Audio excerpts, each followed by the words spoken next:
अस्सलाम वालेकुम everyone and welcome back to my channel. उम्मीद करती हूँ आप सब खैरियत से होंगे। आप प्लीज़ मेरी चैनल को ज़्यादा से ज़्यादा अपने फ्रेंड्स और फैमिलीज़ में शेयर कीजिए, मेरे वीडियोस को लाइक कीजिए और उस पर कमेंट भी कीजिए। तो आइए आज का व्लॉग स्टार्ट करते हैं। तो ये व्लॉग थर्सडे के दिन का है और आज का व्लॉग काफ़ी डिफरेंट होने वाला है बिकॉज़ मैं कोई कुकिंग नहीं करने वाली हूँ। मैं किचन में जाने ही नहीं वाली हूँ बिकॉज़ मैं जा रही थी मिनाज दीदी के घर पे। उन्होंने मुझे इनवाइट किए थे पूरे दिन के लिए। मैं भी घर में बोरी हो जाती हूँ, एक बार मेरे सारे काम हो जाए तो फिर बोरियत ही हो जाती है घर में, बस टीवी या फ़ोन में या एडिटिंग वगैरह करती रहती हूँ मैं। तो उन्होंने कॉल किए थे कि तुम आ जाओ मेरे इधर पूरे दिन के लिए, तो थोड़ा टाइम भी अच्छा स्पेंड हो जाएगा साथ में और हम दोनों को अच्छा भी लगेगा। तो मैं सुबह थोड़ा जल्दी उठ के मैंने अपने सारे काम ख़त्म कर लिए थे घर के, जो भी पेंडिंग वर्क्स थे। कुकिंग तो नहीं करनी थी ऑब्वियसली, बट जो दूसरे काम थे डस्टिंग मॉपिंग वगैरह वो सब मैंने ख़त्म कर लिए थे। और फिर उसके बाद मैं तैयार होने के लिए आ गई थी। यहाँ मैंने 2-3 ड्रेसेस निकाली थी, जैसे आप देख सकते हैं कि मैं क्या पहनूं वहाँ जाने के लिए। मुझे कुछ कंफर्टेबल ही पहनना था बिकॉज़ पूरा दिन मैं वहीं रहने वाली थी और हम घर में ही रहने वाले थे, और अगर हम बाहर जाते तो हम अबाया पहनते। तो मुझे घर में कंफर्टेबल लॉन के कपड़े ही पसंद है। तो मैंने ये वाला ड्रेस फिर फाइनलाइज़ की थी बहुत ड्रेसेस देखने के बाद। फिर फाइनली मैंने ये वाला ड्रेस को फाइनलाइज़ कर दी। ये लॉन का सूट था और काफ़ी कंफर्टेबल था माशाल्लाह। और उसके साथ मैं बैंगल्स और एक्सेसरीज़ जो भी है वो सब पहनूंगी। मुझे ऐसे ना पूरा रेडी होने के लिए बहुत अच्छा लगता है। जैसे बैंगल्स हो गए, साथ में ईयरिंग्स हो गई, फुटवेयर हो गया, सारा मैचिंग में मिक्स एंड मैच वगैरह करके, तो अच्छा लगता है।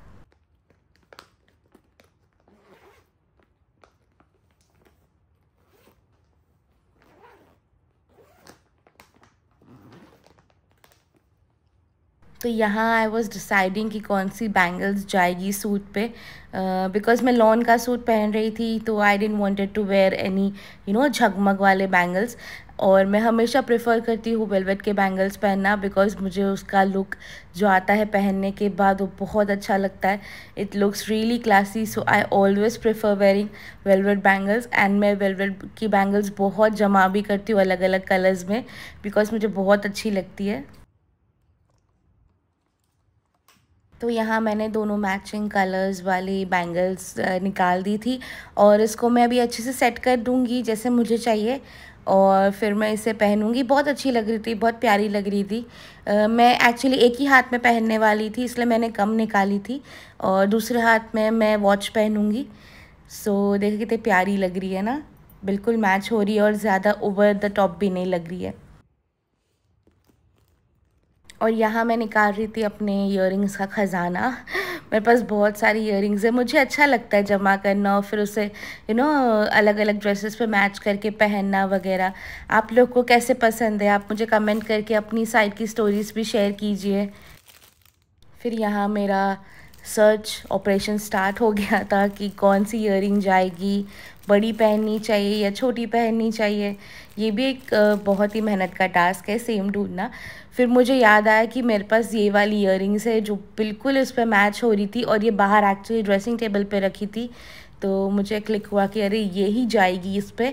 और साथ में मैंने फ्लैट्स निकाल लिए थे पहनने बिकॉज हील्स वगैरह से तो बहुत पैर दर्द करते हैं and I prefer flats only now, so that is very comfortable. और फिर मैंने अपनी वॉच भी निकाली थी पहनने के लिए। ये वॉच ना एक्चुअली मेरी आई थिंक 3 साल पुरानी है।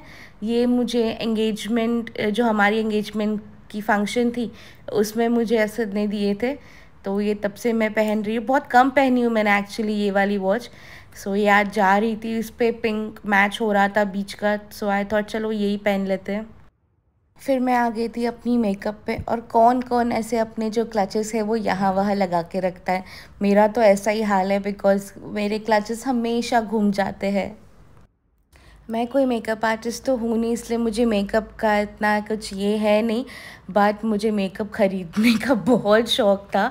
Trust me I was crazy buyer, but time जैसे ही गुज़रा तो I understood it's just waste of money. और इतने प्रोडक्ट्स लेके कोई फ़ायदा नहीं है बिकॉज़ बाद में हम यूज़ नहीं करते एंड देन चीज़ें एक्सपायर हो जाती है।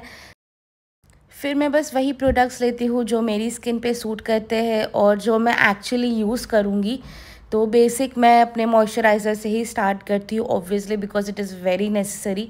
स्किन बहुत ड्राई हो जाती है फिर। तो मॉइस्चराइज़र के बाद थोड़ा फाउंडेशन लगा लेती हूँ मैं, और SPF भी लगाना चाहिए, भूलना नहीं चाहिए, तो वो भी।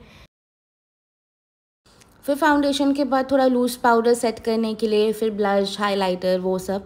और ये तो मेरा सबसे फेवरेट ब्लश है, ये रेयर ब्यूटी का ब्लश है। आई थिंक इसका शेड नेम है ग्रेस। और ये इतना प्यारा ब्लश दिखता है, एकदम नेचुरल फिनिश लगती है आपके चीक्स पे। ऐसा लगेगा कि आपने कोई ब्लश लगाया ही नहीं है, इतना नेचुरली पिंक है आपकी चीक्स। तो ये तो बहुत अच्छा है। ये सब मेकअप मैंने ना एक्चुअली शादी के टाइम पे न्यू ली थी। जो मेरे पुराने वगैरह मेकअप थे वो सब मैंने डिस्कार्ड करके सारा मैंने अपना न्यू वैनिटी बनाई थी। तो ये उसी सब के प्रोडक्ट्स हैं। तो मैं ज़्यादा नहीं लेती, जितने मुझे पता है हाँ मैं यूज़ करने वाली हूँ ये प्रोडक्ट्स आगे जाके, तो मैं फिर उतने ही लेती हूँ। और ये आईब्रो पेंसिल तो मेरी फेवरेट है, ये बहुत अच्छी है, बेनिफिट की है ये। और मेरा शेड है वार्म डीप ब्राउन। हमेशा ना अपने जो आईब्रो पेंसिल अब वगैरह आप लेते हैं ना, तो ब्लैक कलर की तो बिल्कुल मत लीजिएगा, डार्क ब्राउन या लाइट ब्राउन में ही लीजिए, तो फिर वो ना अच्छी सही दिखती है। वरना ब्लैक लेंगे तो it looks very bad actually. So this product is really nice, I would always recommend this, because इसकी टिप भी एकदम प्रिसाइज है एंड इसका स्पूली भी बहुत अच्छा है। So this is a must. फिर मैंने अपनी लिपस्टिक निकाल रही थी, ये वाली मेरी फेवरेट है। मैं बाहर वगैरह जाती हूँ तो ये मेरी सबसे पहले प्रेफरेंस रहती है लगाने के लिए। ये मैंने नायका से ली थी, इसका शेड है आई थिंक गर्ल गैंग। ये तब ब्लर क्यों हो गया है या गर्ल गैंग है इसका शेड।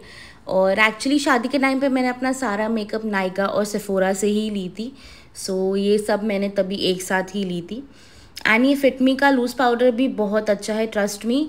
ये एकदम अफोर्डेबल भी है और ये बहुत अच्छा है। अगर आप फाउंडेशन नहीं भी लगा रहे हैं ना, then also you can apply this loose powder, it will give you a very natural finish. बाकी तो सब जो अपने बेसिक चीज़ें हैं, काजल, मस्कारा वगैरह, वो सब मैं लेके रेडी हो जाऊँगी। फिर मैं तैयार होके नीचे उतर गई थी। भाईजान और हुदा, जो मिनाज दीदी की डॉटर है, वो मुझे लेने आए थे, तो फिर हम निकल गए थे उनके घर जाने के लिए।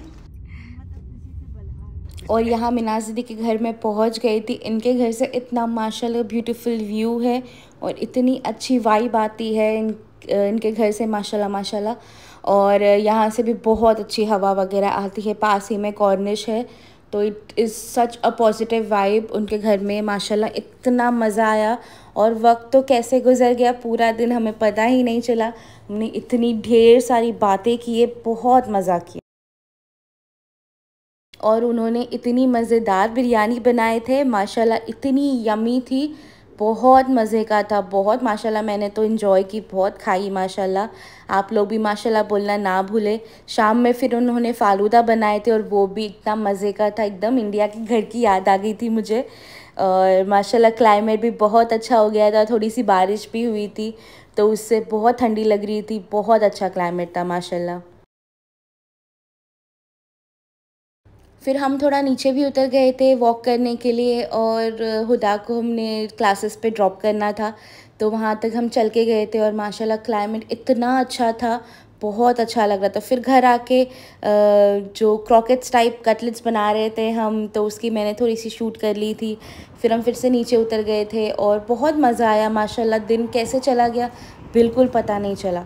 और मिनाज दीदी के साथ तो बहुत मज़ा आती, इतनी बातें हम करते, नॉन स्टॉप हमारी बातें चलती रहती है, और बहुत मज़े का लगता है। और ऐसे बिल्कुल ना घर की याद नहीं आती मुझे, इतना अच्छा लगता है उनके साथ घर की बातें करना और उनसे मिलना, और बहुत एकदम पॉजिटिव एनर्जी आती है और बहुत अच्छा लगता है। फिर ऐसा लगता है कि हाँ यहाँ पे भी ना कोई है जिनसे मैं सब बातें शेयर कर सकती हूँ। घर इंडिया में है तो ऐसा लगता है ना कि यहाँ पर भी कोई हो आपके साथ, तो माशाल्लाह उनके साथ बहुत अच्छी फीलिंग आती है, बहुत अच्छी वाइब आती है।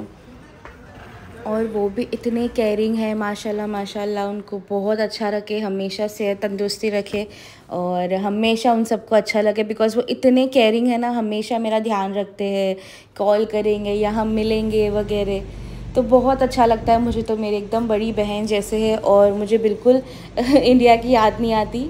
ऐसे तो आती ही ऑब्वियसली, अपने पेरेंट्स वगैरह वहाँ हैं, बट एक वो फीलिंग ऑफ सिक्योरिटी रहती है यहाँ पे कि कुछ हुआ अल्लाह ना करो तो we have someone to share things with them.